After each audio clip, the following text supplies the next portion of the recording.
Yes. Doesn't it feel great to be here for episode number 7?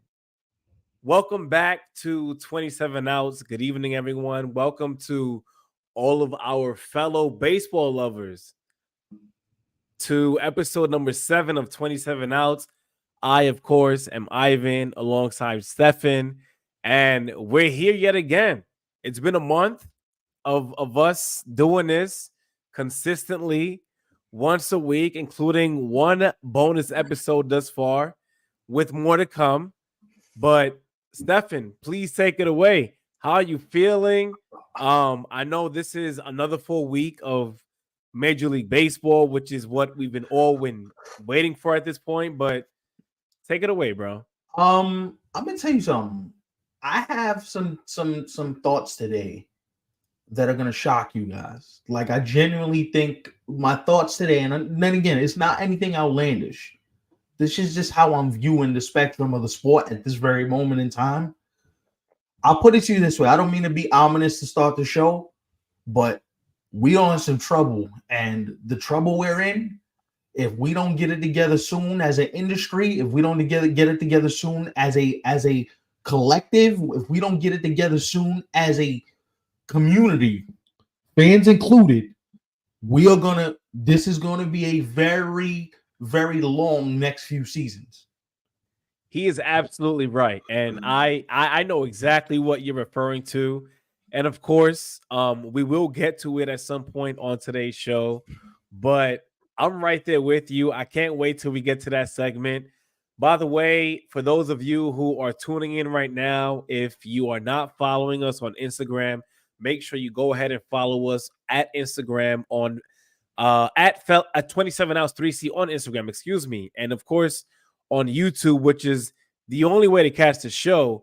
You can only catch the clips on Instagram, but the whole damn thing, you got to catch it on YouTube. So make sure you subscribe to the YouTube. As RVD once said, the whole effing show. By the way, happy WrestleMania the weekend to those who celebrate. Last night was bonkers. I haven't checked it out, honestly. I've only seen like some post game, not post game, but like post event, like interviews and whatnot. Yo, dog. I'm not saying nothing, but I know this main event tonight is going to be a movie, so I'm excited. Hold on, quick question. So we're about to get into the first topic, guys, but before I announce that, I used to be a big wrestling fan myself. I've told you that before, Stefan.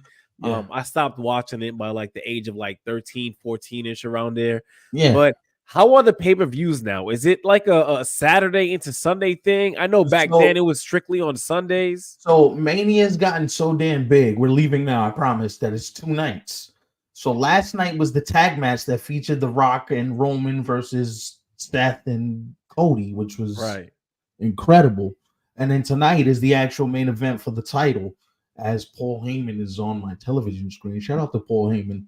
But he's great at his job, by the way. Paul Heyman is the best promo cutter in the history of wrestling. You know what? Just so I don't get distracted, I'm gonna turn this off.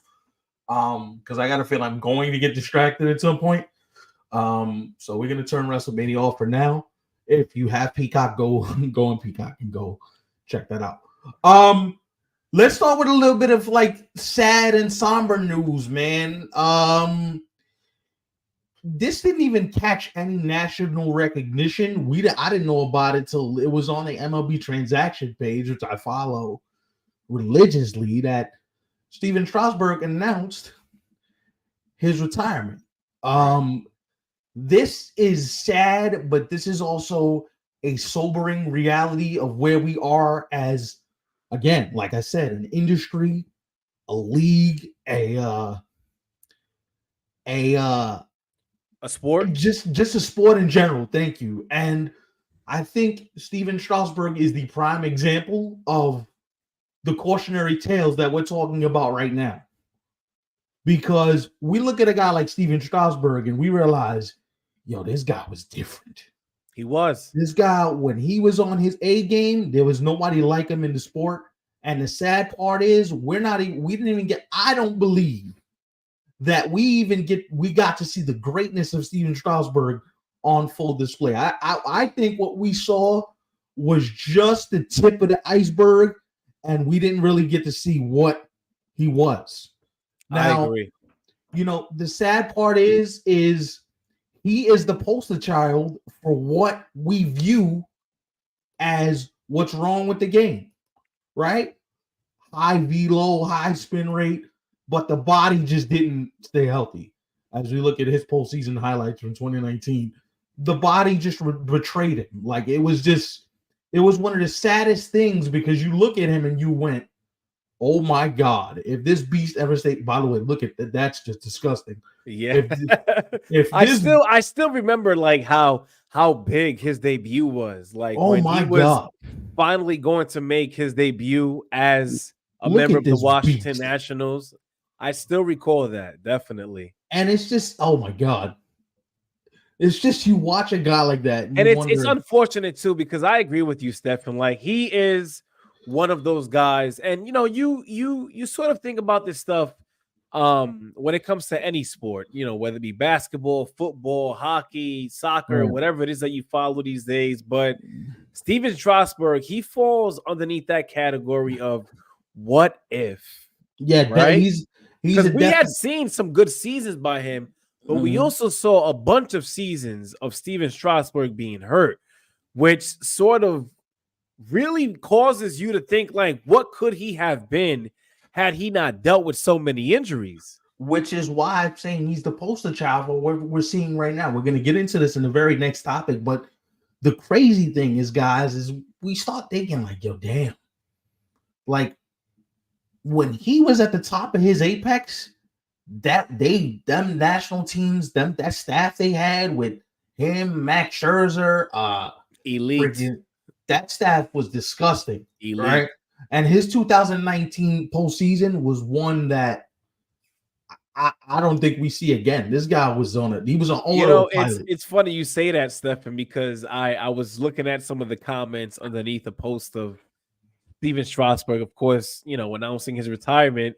And a Wait, lot of people were saying that he basically sacrificed his arm just to finally take down the Astros. like look, now that you say that, let's put his retirement up on the screen. Let's put his Right. retirement letter to the city of DC up on the screen so you guys can see it. Patrick Corbin, another one that fell off the ladder. Definitely, yeah. So Nationals ain't shit for making his retirement about money. Yeah, you know what's another thing I want to add on, Stefan, before we get into this post here that you have on the screen? I actually remember hearing about Steven Strasburg retiring a few months ago. Now, it seems like there were a couple of things that were happening behind the scenes as to why it didn't officially happen when it first came out. But what we're hearing now is definitely the official retirement. So all right, since you want to get behind the scenes, let's get behind the scenes, right? They even got as close to a retirement date. There's a date set. He was going to be put in the Ring of Honor. They had the details all ironed out. They put a press release.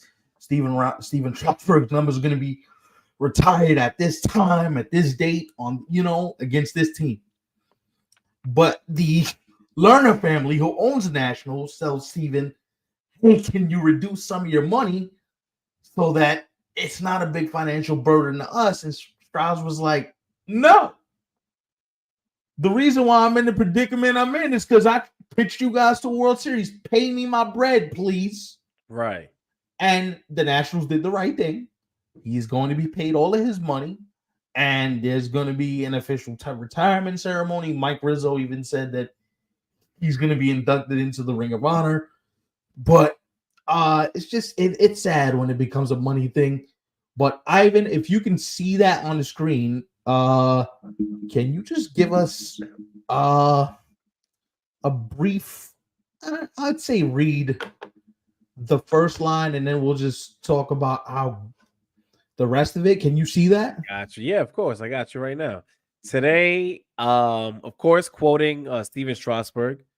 Today, I am announcing my retirement from the game I love. I realized after repeated attempts to return to pitching, injuries no longer allow me to perform at a major league level. Now, I was going to say this before I got into the quote, but now that I had already said it, honestly, I get like people are being funny in the comments and they're trying to troll, like people just kind of say like whatever these days. But Yeah. you know what, Stefan? I genuinely think that he truly gave his all to that championship that they won against the Astros. I truly believe it. Not only did he give his all, he's paying for the effects of it today. He has severe nerve damage. Like they say, gripping a baseball hurt him so much that it was almost like he tried to get on the mound several times, and his body was just like, "Nah, we ain't doing this." And like I always tell you guys, the athletes are always the last to know when it's over. They're gonna hang on for dear life because they believe, "Hey, man, I can get through this. The right treatment, and Right. I can will my body past anything." Which in most cases they're a different level of breed. That's why they're sitting on the field playing, and we're two bozos behind a desk and a microphone talking about. See, the difficult part about Strasburg is, like, I get it. We didn't really see him like really fall off the cliff until, as I mentioned a few minutes ago, or a couple minutes ago, rather, the Nationals winning that championship. But at the same time, throughout his career, he had always been on and off anyway. Like he was a guy who, like, he would show you what he's capable of. Then for the next season or two, he would fall off and he would kind of show you what he could be, but wouldn't really do that for much of the season. So him being hurt and, not being able to pitch anymore, I get it. Like I wasn't expecting that, of course, but is he a guy who wasn't known for injury all along? He's been exactly that. That's what he's been known for. Well, here's the thing, right? You look at his numbers on Baseball Reference. 3.24 ERA. That's nothing to sneeze at. That's your quality big league pitcher if you have a sub 3.30 ERA. The thing that I look at, he had 247 games started, and right, yeah. you look at the innings pitched. He only had 1,470 innings pitched. While you look at that and say, "Wow, that's a nice little chunk of innings." I just saw something right now where Garrett Cole is about to hit close to 3,000 innings for his career. So just think about how you get to a point where like 1,470 innings. That's a lot of innings. Right. One thing that really stands out when it comes to Strasburg, at least for me, is disregarding 2021, where he had 5 starts of 4.57 ERA. Right. Every other season prior to that, he always kept his ERA under 3, under 4. Not like he was always a good pitcher, even when he wasn't at his best. Yeah, he was always good. Because you got a guy like Strauss. He's a competitor, man. Strauss ain't gonna just get on the mound and not give you 100%. That's why you feel so terrible that his body betrayed him, because the stuff was electric when he was on the mound, bro. Like that stuff was. You remember when you watched Steven Strasburg start? You're like, damn, bro. Yeah. If we could just bottle that and send that to a factory, we all be billionaires, bro. I feel like he made his major league debut right around the start of when guys were throwing like 100 miles per hour on a regular. Consistently, but at the point, it was just beginning. But I feel like that was chapter 1 of starting pitchers throwing triple digits, rather. And this is why we're seeing what we're seeing now with all these different injuries and all that type of stuff. But happy trails to Straz on retirement. I mean, hopefully you feel as fulfilled as we were watching you, because Lord knows when there was a Steven Strasburg start on, more often than not, I was in the crib. Yo, you want to go out? No. Yeah, let me ask you something, actually. So now that he is officially on his way out, if you're the Nationals, do you retire his number? You have to. You have to, right? He won you a championship. There's no. He literally gave his arm to the city of Washington.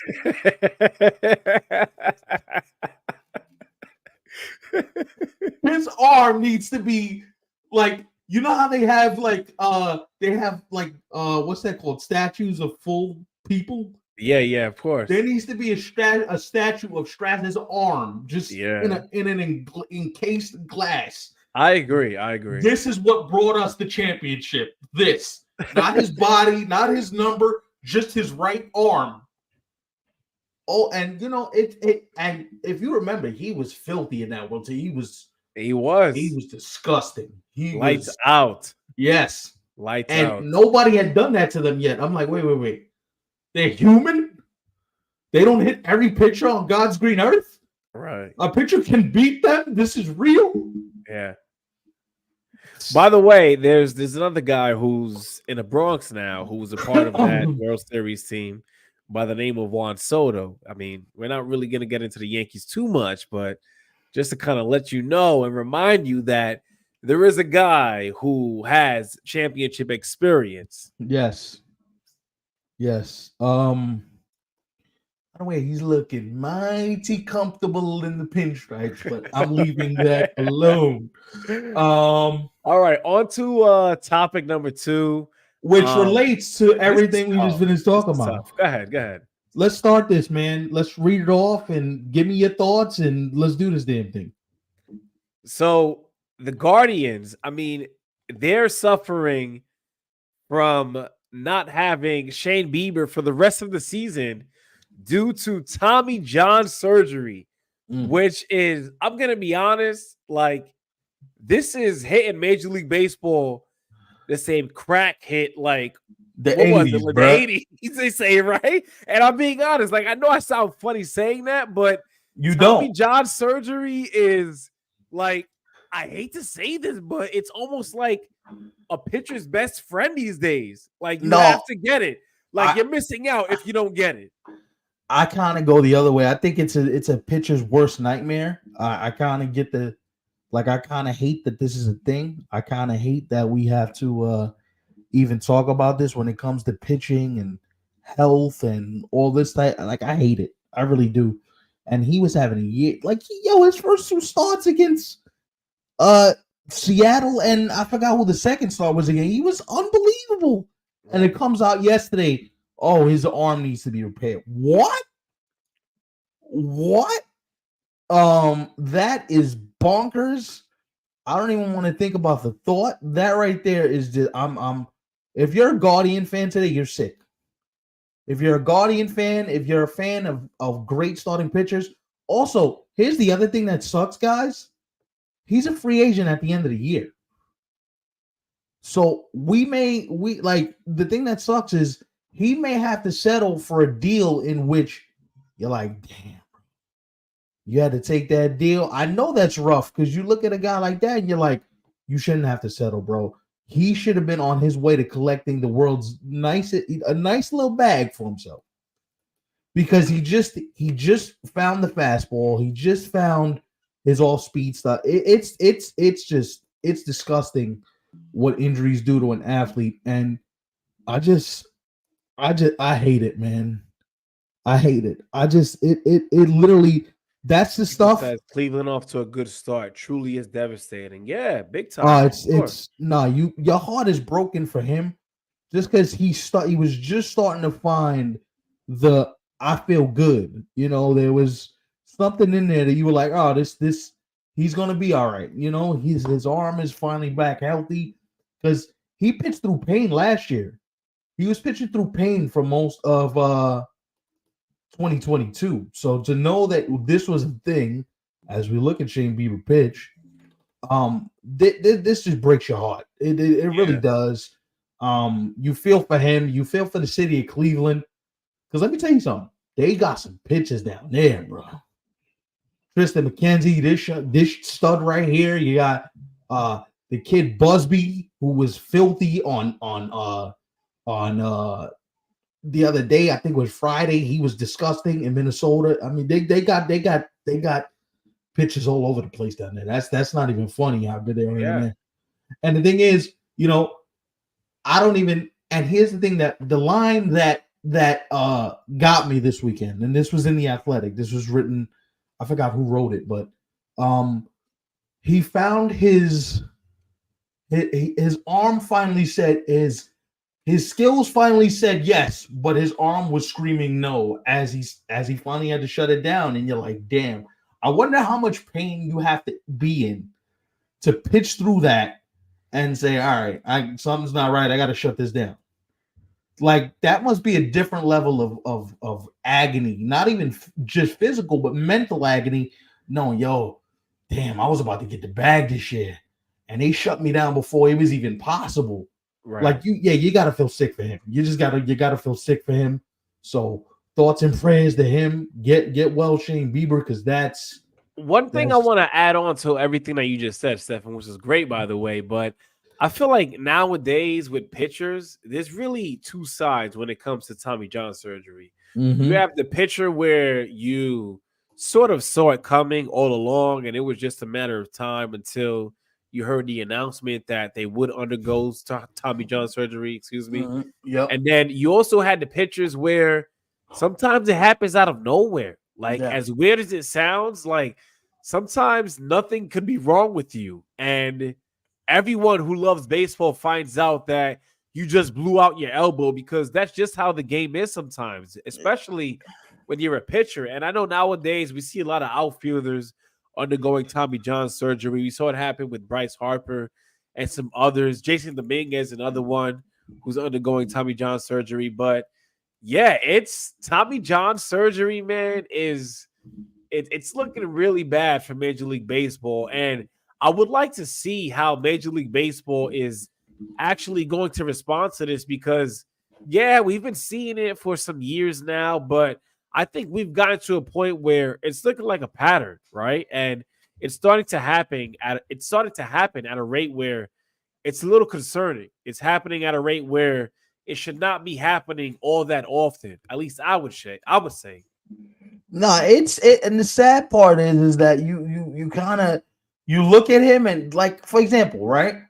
You know who's a guy that is that I'm heartbroken for is Jerry Perez. Yes. This guy's career barely has gotten off the ground, and he's got to go into the knife for this thing. Yeah. And you're sick for him. You're just sick for him. And it's unfortunate too, because with him being out, the Marlins, to my knowledge, haven't even gotten a win yet this season. No, they won today. So they what? 1-9? 1-9. They beat the dog out of the Cardinals. Okay, I'll take that back. But going back to what I was saying originally, though, still a 1-9 start. I'm gonna be honest. I didn't think the Marlins were gonna be one of the better teams in the National League East, but I definitely didn't have them starting 1-9. Well, let's just point out why. Their entire starting rotation is hurt. Not one part of their starting rotation has health. The entire starting rotation is dealing with some sort of injury, whether it's a guy like Jerry Perez, whether it's a guy like Luzardo, whether it's a guy like Alcantara, who's going to miss the entire year. Right. Like, they're all dealing with something. So it's like, damn, bro, like, when is it enough? When is it enough? And honestly, people always say, great point by Michael, by the way. How much is the pitch clock responsible for this epidemic? Talk about it, Mike. Especially in the hardest throwing era of pitching. Talk about it, Mike. To be honest, I feel like the pitch clock is probably enhancing, the amount of pitchers who does get Tommy John surgery, but at the same time, Tommy John surgery has been something that has been an issue, I would say, at least over the past few years in Major League Baseball. I don't think it just started this year. No, listen, it's been something that's happening for a while, but I do think two things are at play here. One, the pitch clock is playing a part. That's one. And two, the other thing that I'm finding relatively fascinating is the amount of spin rate, the amount of breaking balls and sweepers and stuff that is being thrown. Because guys are throwing harder than ever. By the way, just look at this filth. Look at that thing. Look at that. That curveball has eyes. By the way, he was absolutely amazing last season for the Marlins. But of course, they did have him. Hold on. Look at this filth. Could you imagine if they just said, "Listen, man, do what you want to do"? Look at that. Look at this. Hold on. We gotta go. Look at that filth. That change up said, oh no. You ain't hitting me. What are you talking about? And then I'm gonna come back with 98 at your freaking. Oh my god. Look at that filth. Look, he's making Major League kids look like children. What? I mean, this is great, by the way, what That's we're looking at, but I genuinely would like to know what is Major League Baseball, and at the same time, at least for now, especially when things first get started, Major League Baseball probably isn't going to care much, but realistically speaking, I think they're going to get to a point where they may have to come up with some sort of solution, whether we know it now or whether it be something that they announced that we weren't expecting.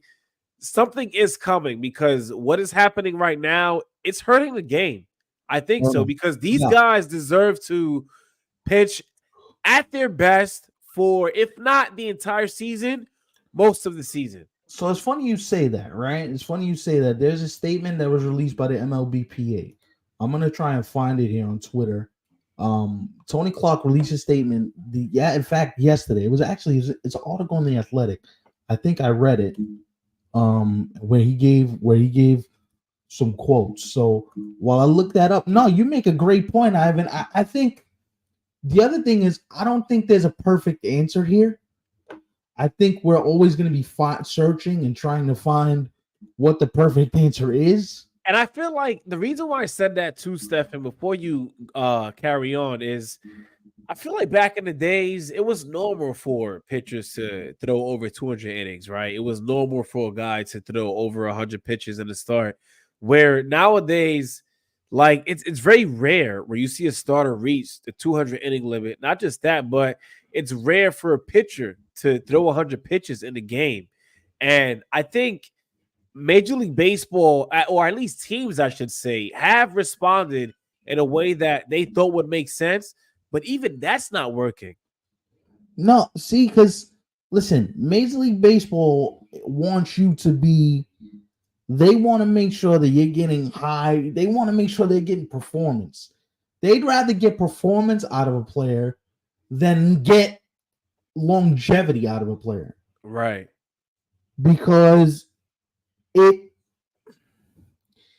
feels like, listen, you want to get a bang for your buck right now. We don't want to wait for 5, 10, even 2-3 years from now.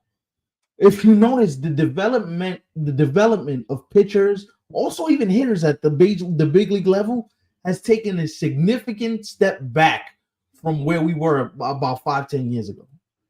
If you look at all the things that are being discussed in terms of, now everything is a metric: spin rate, high velo, getting the most out of your arm that you can. Everything. I feel like the analytics is a gift and a curse to baseball. Like some of the analytics, like, okay, it's cool. It sounds great. I think it's information that everybody should know, right? But it gets to an extent, Stefan, like you just mentioned a few seconds ago, where it's like, all right, like what are we calculating now? Like how much is enough? When is enough enough? Right. When do we get back to, listen, these guys are human beings. They play a sport, and let's not act like they're not prone to being hurt. The harder you throw something or the harder you do something, and your body's not meant to do that for that long, you're gonna break down. It's just the nature of the beast. In addition to Shane Bieber and Yuri Perez, another guy who is also an important pitcher, I would say, especially for the Atlanta Braves, is Spencer Strider. He is going to have his right elbow examined. That's another guy, Stefan. I know you said it, if not on last week's episode, maybe the week prior, but you said you'd like to see how certain teams are going to bounce back from adversity, right? And you know, we found out about the other injury that the Braves are dealing with, and then now with Spencer Strider going down, it's almost, we're at a point now where, because Spencer Strider is not just anybody, right? Like he's, I would say, an important piece in that starting rotation for the Braves. So this is definitely an important time to kind of focus on the Braves to see how, like you said, Stefan, how are they going to respond to what they are dealing with. Yeah, and I've always thought that adversity is the best teacher. When you have adversity and you have a lot going on, it kind of teaches you how to deal with certain things. And I'm just like, I wish it wasn't that difficult, man. I wish it wasn't that difficult. Right. So this is part of a statement that Tony Clark released on Saturday. So Ivan, why don't you give that a read and then we'll break down the statement for ourselves here. All right. Despite unanimous player opposition and significant concerns regarding health and safety, the commissioner's office reduced the length of the pitch clock last December, just one season removed from imposing the most significant rule change in decades. MLBPA Executive Director Tony Clark sent a statement, of course, as Stefan said. Ain't that crazy? Ain't that crazy? Rick says, I think they are trying to solve the pitching batting issue incorrectly. Part of the problem is that the mound is too close to the plate, should be in even spacing from home and third. I mean, do you really see Major League Baseball making any changes in between the amount of space in between the pitcher's mound and home plate? At some point, I think they do. Combine that with teaching these pitchers to slow it down. See, it's funny you say that because there's a clip, and I wish we could pull up the clip and put it in the stream. We talked about this very thing on one of the episodes not too long ago. This was a topic of conversation on the show, right? And this was a thing that we sat here and said, damn, yo, you know what I'm saying? And I think this is something that we're gonna have to deal with. And you see it happen to a guy like Spencer Strider, who won. Didn't he win Cy Young? He won the Cy Young in the National League last year, didn't he? Did he? I don't think he won. No, I don't think it was 2023. Didn't he win the Cy Young? No, he hasn't won it. I think he's amongst like the finalists, but he hasn't won the award yet, though. He was disgusting last year. He was. I mean, he's definitely one of those guys who you kind of see and you think he's probably going to get like nearly 300 to 400 strikeouts. So I get your point. I do. No, he was filthy last year, and I'm just like, if there's no hope for a guy that's built like that, who's built to withstand the charge of throwing that many innings, what's the hope for the rest of what's the hope for everybody else, man? Right. You got Garrett Cole looking at the elbow. My elbow hurts. Now this dude Spencer Strider. Listen, I want to say something quickly, man. And I hate to be, Mr. Negative or whatever it is that you want to call it these days. But nope. By the way, before I get into my thought, follow us on Instagram at 27outs3C. Right now. And of course, if you are watching us live on YouTube right now, or even if you're watching us after the fact and you didn't catch it live, make sure you like, comment, and subscribe to the YouTube channel. What I do want to say is too about the Garrett Cole thing that you mentioned, Stefan, is hold on before you move on. Go ahead. This is a big thing. We are one subscriber on YouTube away from 80 subs. He's right. So when you hit with the next subscriber we get is the 80th, which means you will get a piece of bonus content as soon as we hit 80. Obviously, we're going to talk about what the content is going to entail. And then you won't get another piece of bonus content until we hit the magic 100. So get us to 80 and then tell everybody you know that loves the game. Listen, I found the school show. These dudes are dope. Let's get these dudes to 100 subs. Because then we're going to start giving you more bonus content because then we see that the channel is flourishing and people are coming in and watching.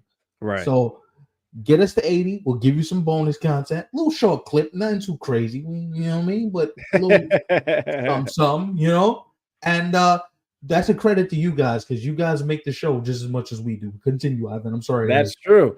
So really quickly, before we get into our next segment, what I did want to mention is Garrett Cole, right? We know what he's dealing with. We're not going to see him for quite some time, but I'm going to be honest. And like I said, I don't want to sound like the guy who is always thinking like worst case scenario or the guy who is always thinking about the first thing that is negative. But I'm going to be honest. When it comes to Garrett Cole, it would not surprise me if at some point this season we find out that he might have to undergo Tommy John. That's not what I'm hoping for. That's not what I am wishing for, however it is that you want to put it. But Garrett Cole having to also undergo Tommy John surgery in addition to Yuri Perez, Shane Bieber, that is an absolute, I don't know what you want to call it to Major League Baseball. It's an epidemic. That's the word. That's the appropriate word. You're talking about, listen, look at the names you just mentioned, bro. Go through those names again. Garrett Spencer Cole, Strider, right? Yuri Perez, Garrett Cole, Jonathan Weisiger just tore his UCL completely, Yankee reliever. All right. That doesn't include all the stuff we heard a couple weeks ago about people, the elbow bar. Like, people are dealing with this, bro. And you're just like, yo, Kodai Senga with the shoulder. This one dealing with whatever. And you're just like, all right, when is enough enough?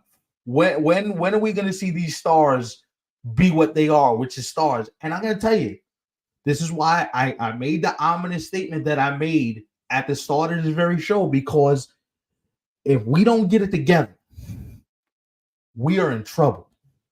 Right. We are in trouble not only as an industry, but as people who love the game. This is bad for baseball.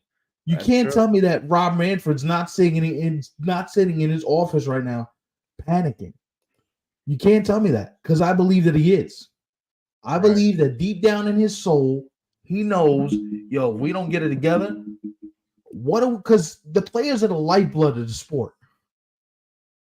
They're the lifeblood. And if they're not on the field to do what they do, to be great, to give us the show that we want to see, then you might as well put replacement players on the field at this point.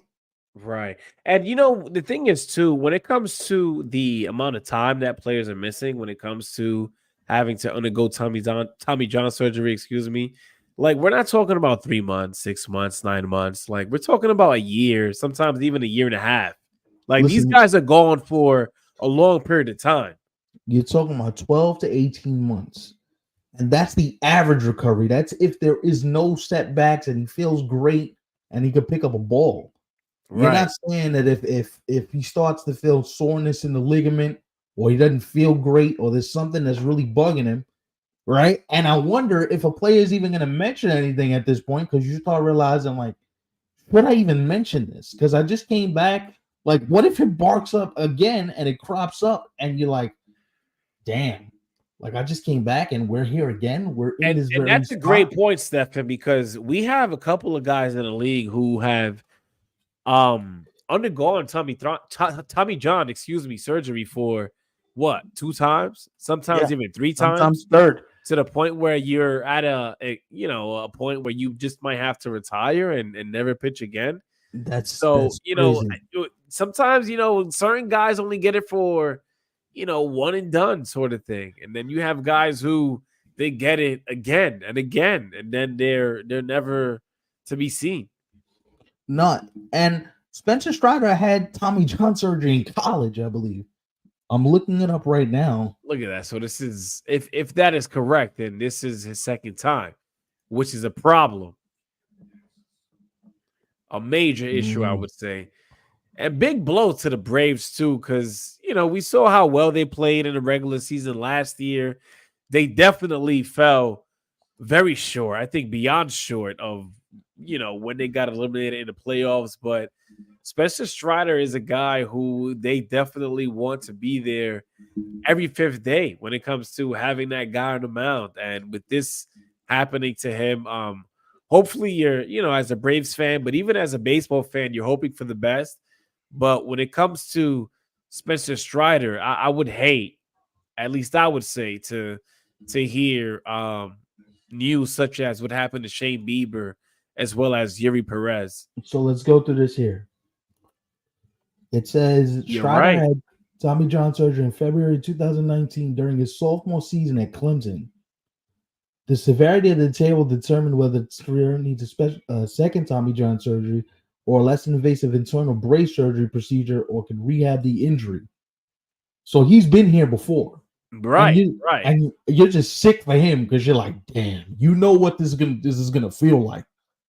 And the moment he came off the mound, because he seems like one of those bulldog dudes that doesn't really say much. He seems like one of those dudes that's like, it's probably sore. We'll get through it. I'll rehab. I'll be all right. I'll do what I have to do. I'll soldier on. Yeah. But you know, and I know, man, that stuff is rough.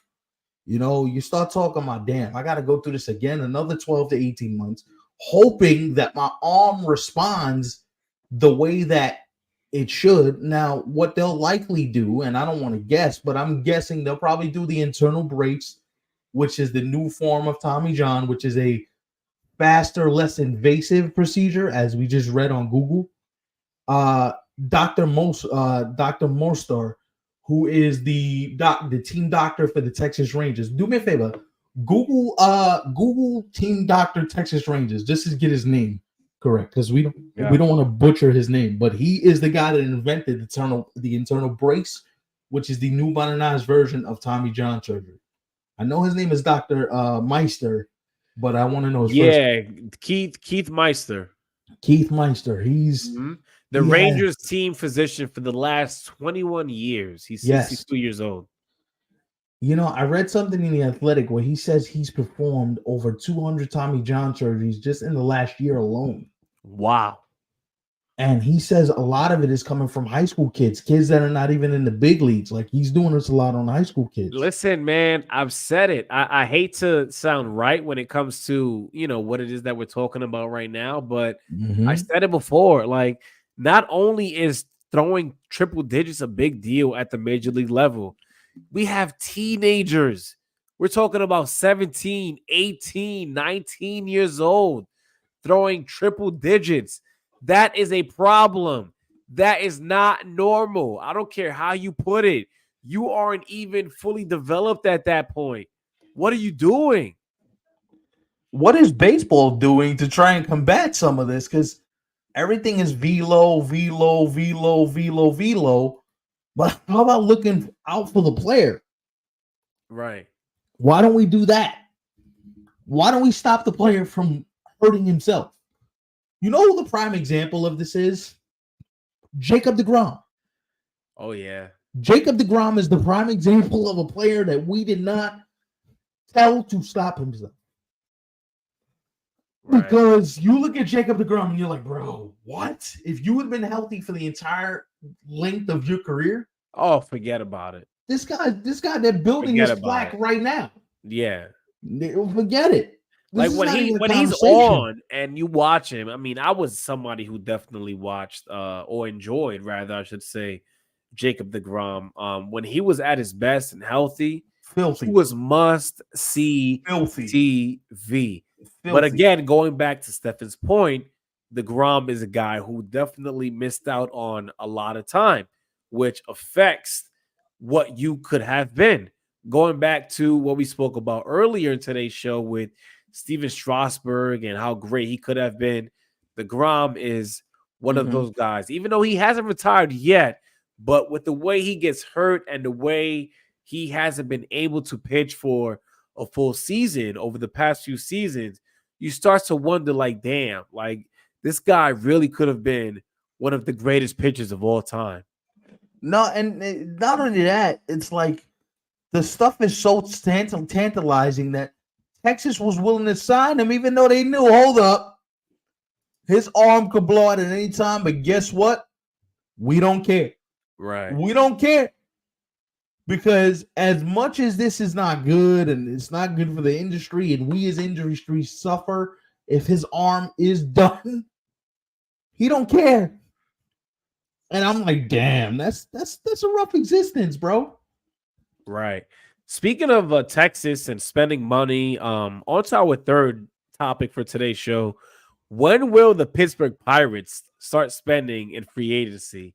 And of course, improving their chances to make the playoffs in the National League. And listen, man, they have gotten off to such an amazing start. I don't think a lot of people had them starting the season the way that they have. Not just that, but at least being as good as they have to start this season.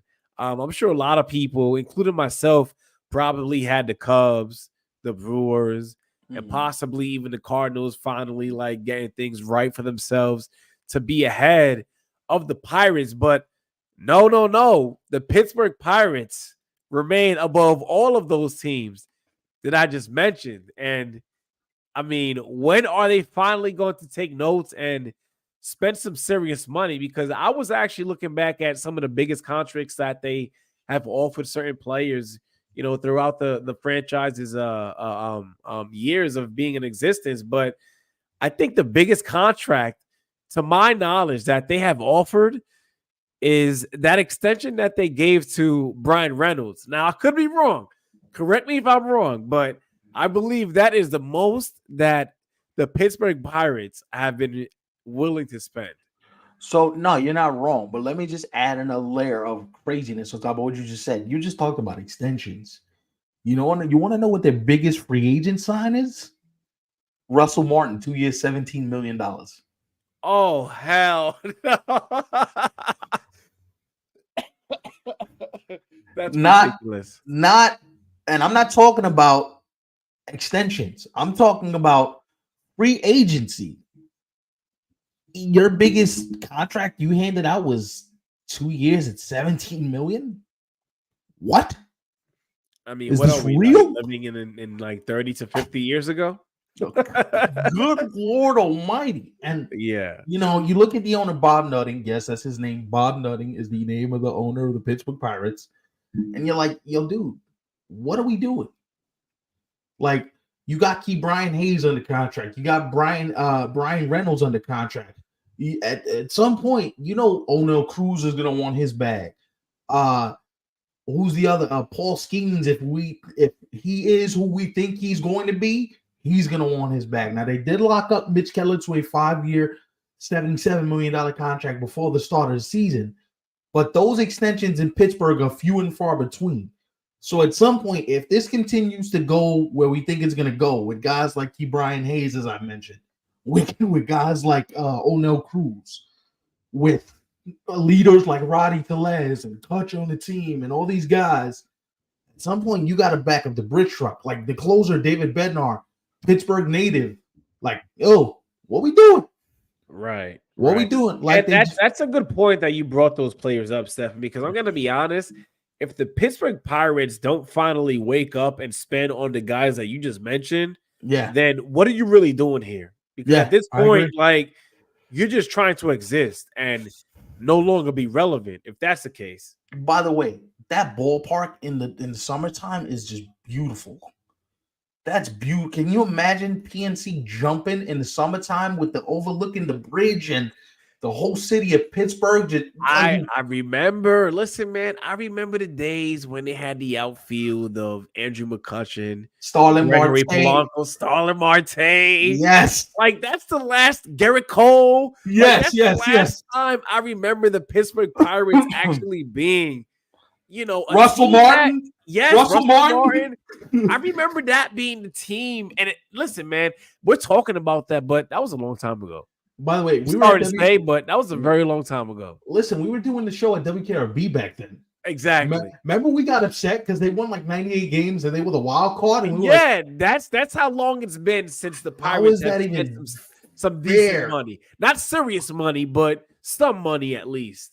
Listen, you know what image sticks out to me in that entire run?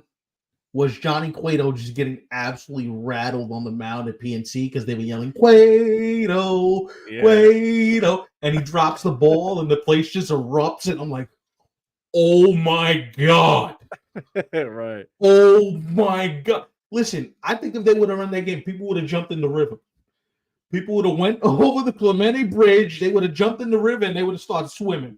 Right. Are you kidding me? Listen, if you give that, because listen, the Pirates are steeped in baseball history. We're going back to Roberto Clemente, Willie Stargell, Dave Parker. We're going back to the guys that were doing this for many, many, many years. So to see that this fan base this franchise has fallen to such I don't even know what the word is, but like, what? What are we doing here? That fan base is better. They have fallen to less than relevancy. It's literally obscurity. I don't remember having to worry about the Pirates in the National League Central in That years. is Like nuts, over the bro. past few years, I've only thought about the Cubs. I've only thought about the Cardinals. I've only thought about the Brewers. But the Pirates have not been a team that comes to mind. And one of the reasons why is because of what we're talking about on today's show is you have gotten off to this good start.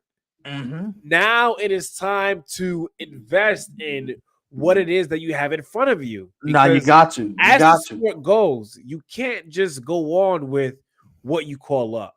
You can't just go on with what you draft. Like you have to add a piece here and a piece there. Right. And if the Pirates are serious, Yeah. if the start that they have gotten off to, and I think they're going to cool off at some point because this is just abnormal, especially with a team that is as young as they are. But if the Pirates are serious about being in, let's say, a position like the Baltimore Orioles were in last season, right? You got to spend some money. And that's what the Orioles just did. Trading for Corbin Burns. You can trade for him, but can you keep him? The point. That's the other thing. Because trading for him is one thing, but keeping him is a completely different animal altogether. Right? Like, if I'm the Pirate, see, here's the problem. We're gonna talk about this quick, I promise. Excuse me. The trade deadline, as we know it, is dead. It's dead. The trade deadline will never be the same. You know why? You got too many wild card teams, and too many teams feel like they're in the mix. No team is giving up on the season when they feel like they can make a run.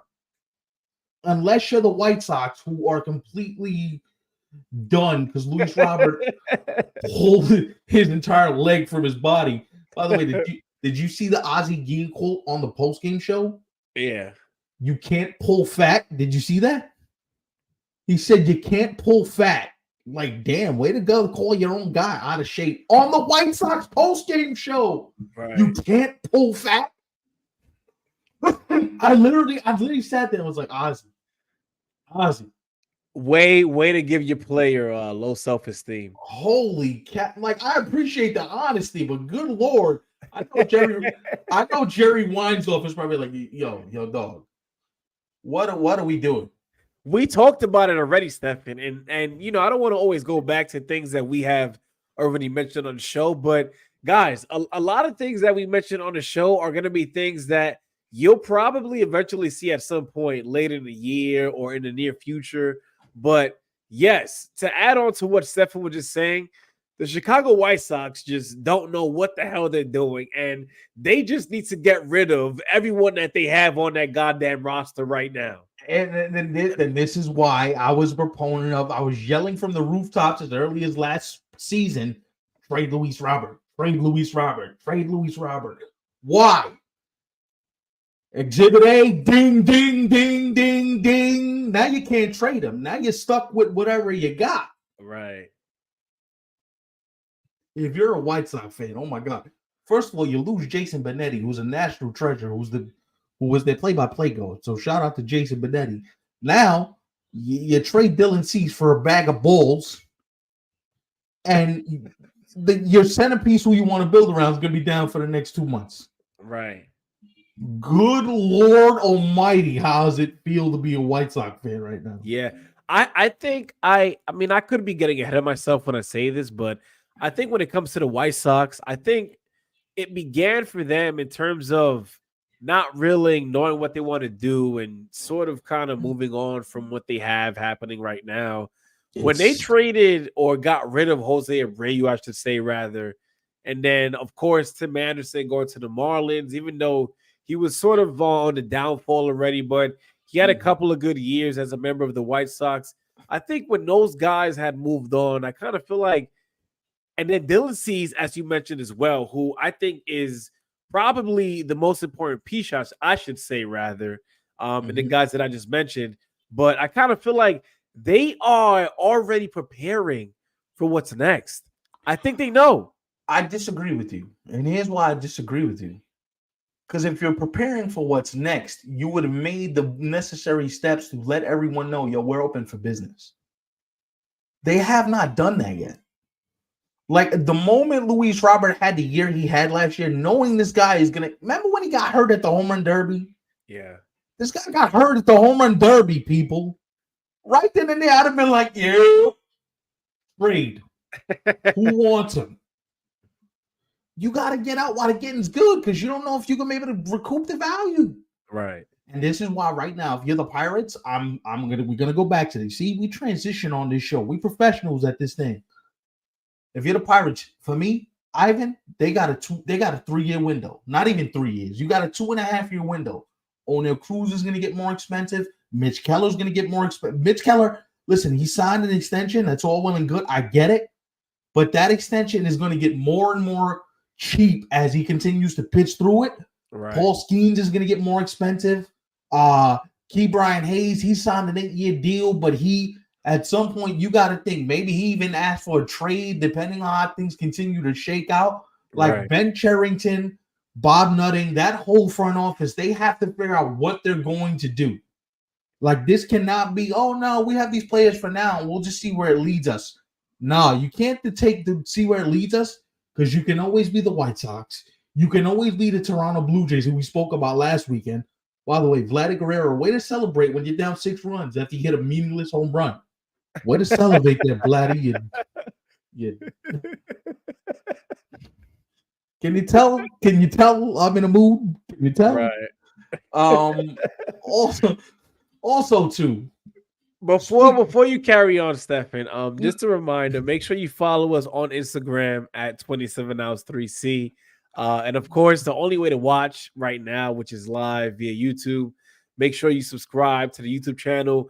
As Stefan mentioned earlier in today's show, if you help us reach 80 subscribers, you guys get bonus content. And it's not a full show. You just get one segment. But if you help us get to 80, we have more for you guys. And then more in addition to that. But of course, things take time. But You know what I mean? what I would say is Stefan and I definitely love everything that you guys have shown us when it comes to the likes, when it comes to the comments, when it comes to the subscribers.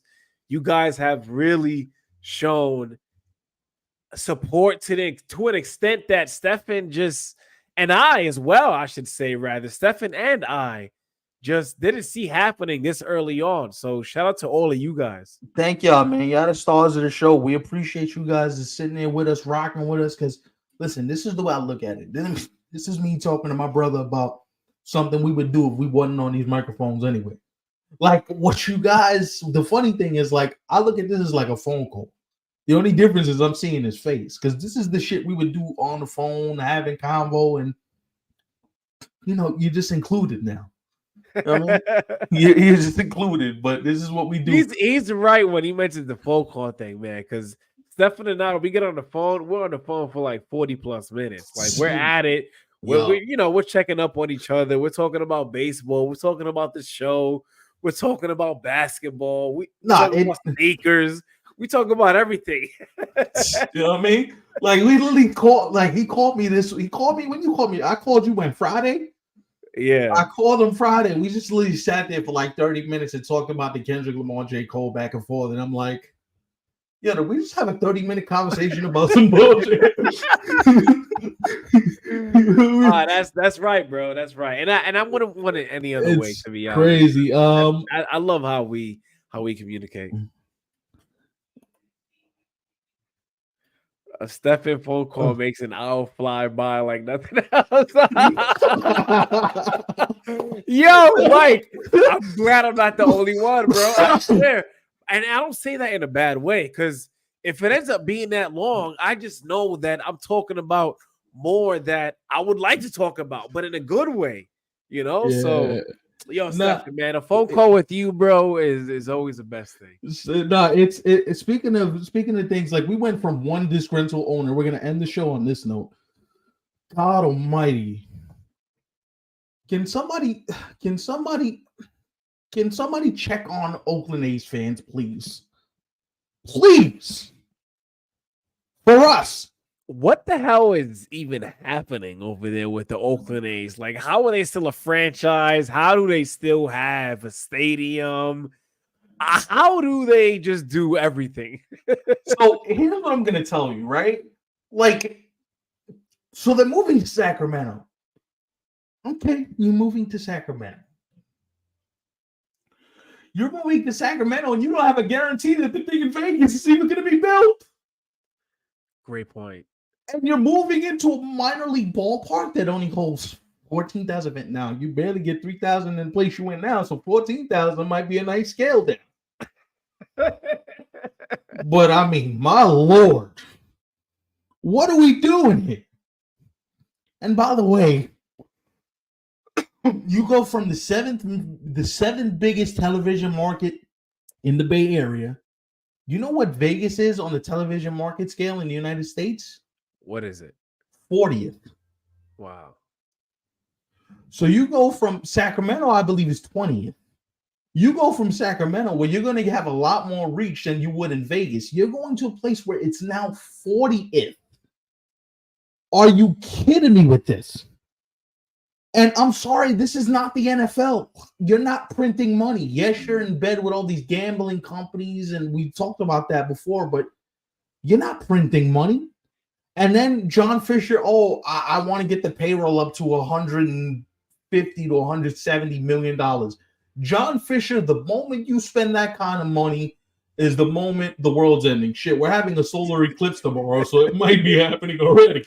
I keep hearing about that damn thing, man. By the way, I'm going to be at work tomorrow, so whenever it happens, I'm probably going to be indoors. I mean, I don't know when it's supposed to happen, but... Who the hell knows? Just as long as the Yankee game is not postponed, which I'm happy about, and baseball is not affected by this bullshit. Word. Shout out to the Yankees.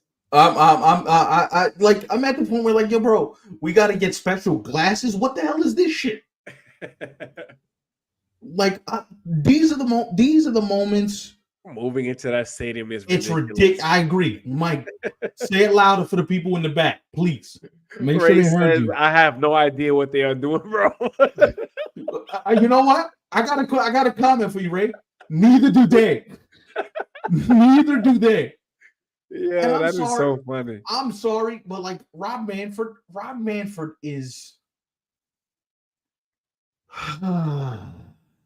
Can we use the word incompetent to describe somebody sometimes? The California A's. California A's. Oh my God. You know what? That's a nice ring to it. It's better than the Los Angeles Angels of Anaheim. Right. Niggas got like 7 zip codes. What's your name again? Didn't the Yankees already move it? They did actually. Yes. That's true. It was earlier in the day, but they did move it back. They moved it back, yes. Speaking of move things back, I what can we say? And then you heard about what they did to that the kid Ruiz. They sent him down, and he was hitting like 430. Right. Which I don't understand. Like things are already going wrong for you, and the first sign of positivity that you have in the organization is like you said, Stephen. You sent him down. It just doesn't make sense. I don't get it. Get it. Like, do you want to show nothing but negativity to your fan base? And then you heard the BS giveaway they're giving out to their fans. What is it? First 25,000 fans to the last game at the Coliseum get a Coliseum replica statue, and I'm like, way to make your money back. Ain't gonna be 25,000 motherfuckers in there. You lucky if you get 1,000. Rick says, what gets me is they are moving into the Giants AAA stadium. You know where the AAA A's play? Vegas. Well, you know why that is? Right. Because, hold on. You know why that is? The owner of the Kings, Vivek Ranadive, is very close to John Fisher, who's the A's owner. And Vivek Ranadive owns the minor league franchise that owns the building. So that's why the A's are moving there. Because he has a relationship with the Kings owner. Right. So shout out to Vivek Ranadive. Mike says the A's owner said the new park was intimate and he can't wait to watch players like Aaron Judge. He said Aaron Judge. He can't wait to see Aaron Judge. Okay. Yeah, he can't wait to see Aaron Judge hit home runs at his new home ballpark. Are you kidding me? Yo, that's how you have no I would say nothing to look forward to when you're talking about another team's player performing in your own ballpark, like you have nothing to look forward to. That's like remember as a Knicks fan, you used to get excited for Kobe and LeBron to come to MSG because the Knicks was such dog shit. Yeah. That you were rooting for them to put 60 on your team because you had no shot in winning. You right. Oh my God. That's true. Oh my God.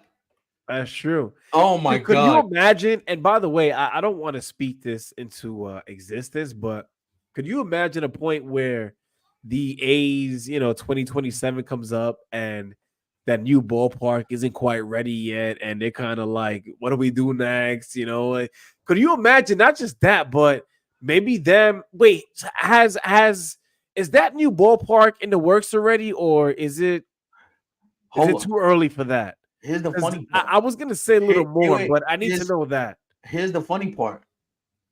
They didn't even get the permit to break ground yet on this new land, so we don't know when it's even going to happen, if it's even going to happen, because the city council doesn't want it. Thank you for saying that, because that adds on to what I was going to get into. Oh my God. What if we find out that this is something that isn't going to work in their favor? I mean, what do you do next?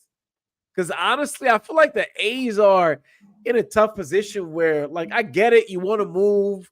Not just that, but you don't have people who show up to the ballpark, like Stephen said. But how do you know that this new project is also going to be something that works in your favor? So here's the thing, right? And I don't want to be long-winded with this, but I just want to get this thought out. This is why I don't understand the idea of expansion. I don't understand it. You have a proven franchise like the Oakland Athletics, who you don't have any idea what you're going to do. You don't know if this ballpark is going to be built. You don't know anything. Right. So you're sitting here talking about expansion to Nashville and Utah and Salt Lake City and all these different places. Buddy, you got two teams in Florida that draw flies. The A's draw less than flies. They draw midges. What are we doing here? What happened to the A's, man? Like, I remember when the A's were a team that you had to watch at some point. Right. I remember a few years ago where they were a team that would kind of like always find their way into the playoff mix, and they haven't been there for a while. It's been a while. You want to know what's crazy? You want to guess what? Let's take it back to 2005. I'm going to give you two statistics, and I want you to try and guess each one of these. Can you guess the amount of fans in the building on opening night in 2005, the year that John Fisher bought the team? The amount of fans? Yes. The amount of fans, I would say 20,000. 44,000 fans were in the building. Over 40,000 fans were in the Coliseum. That that human feces piece of a ballpark. There were 44,000 people in there. Can you guess what the payroll was that night that he took over on opening day? The payroll? That's back then. It was probably like what, 50 mil? No, it was at 92.7. Okay. You want to know what the A's payroll is now? What? Less than 48.5. Sheesh. For the entire team. And we want to see this Neanderthalic idiot move this team to Vegas and hope that he figures it out. Right. He may file for bankruptcy court. You may not have the money to even make this happen. We don't know if you got money. One thing I want to say too is, like, when I hear the A's, one of the first things that comes to mind is them being known as a team who gets rid of their players rather than adding on to what they already have. So hearing you say that, Stephen, doesn't surprise me, because I honestly can't even tell you when was the last time the A's made a significant trade or deal in free agency. Like, it's been that long. You remember when they had, all right, well, I'm not even going to take it back to the Eric Chavez, Miguel Tejada days, because that's just too far back. Let's just go a little younger in recent times. You had Yoenis Cespedes, Josh Donaldson, fucking Sonny Gray. Yeah. All on the same team in Oakland. And you said, no, we'll trade all this away. What?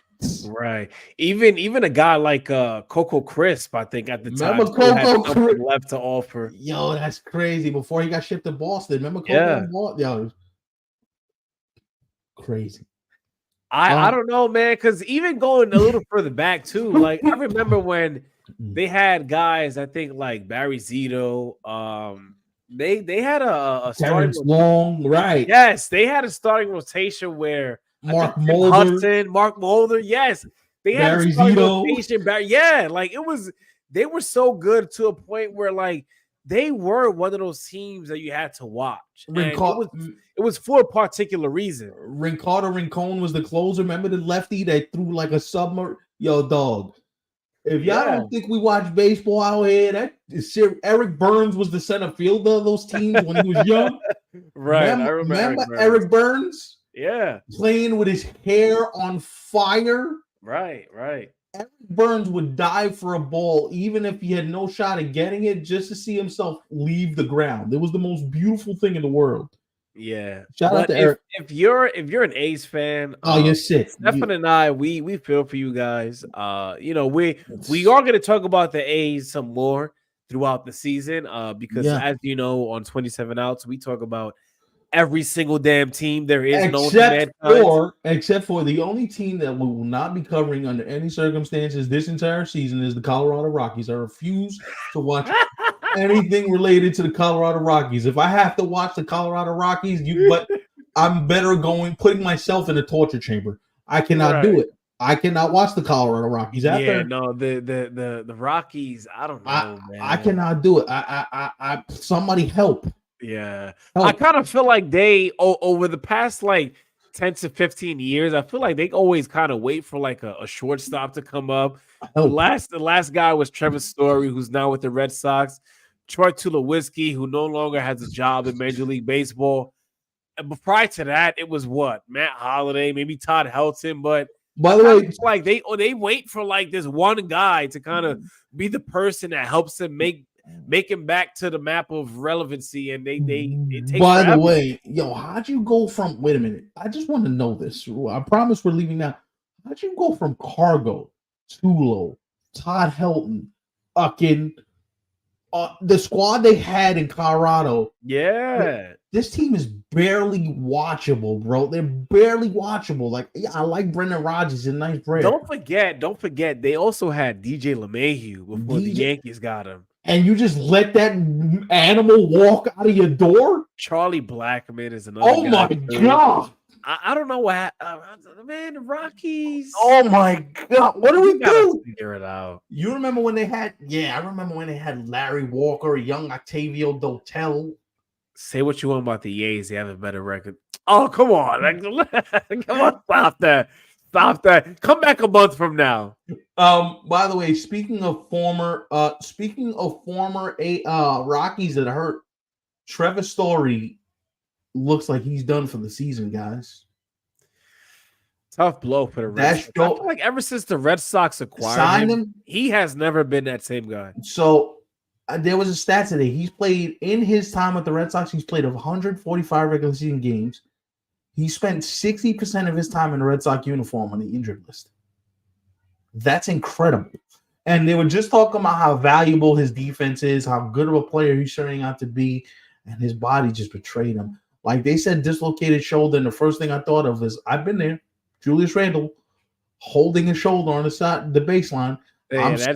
Speaking of things coming out recently, Julius, I know this is a baseball show, but that Julius Randle. We're not talking about this. We're not talking about this, bro. I just slam the computer shut and I go into mourning. Please. We're not talking about this, please. I will say the show will end like this. Guys, make sure to hit that thumbs up button for your boys. Like, share, tell people you know to subscribe to the channel. We're one subscriber away from bonus content on the way.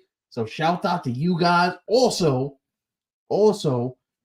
this is just the beginning for us. I can't believe it. Yo, you believe we're at episode 7 already? How bonkers is this? I can't believe it. When we started today's show and I got into how I was going to start, the intro, I was like, damn, did I just say 7? Episode 7? I couldn't believe it. That is insanity. But time flies when you're having fun. As the great Martin Lawrence once said, we ain't got to go home, but we got to get the hell up out of here. So let me just play this music one time. If I can find the music, what the hell? Don't worry about it, bro. All right. So he's going to hit that music. We are out. Peace. Mm.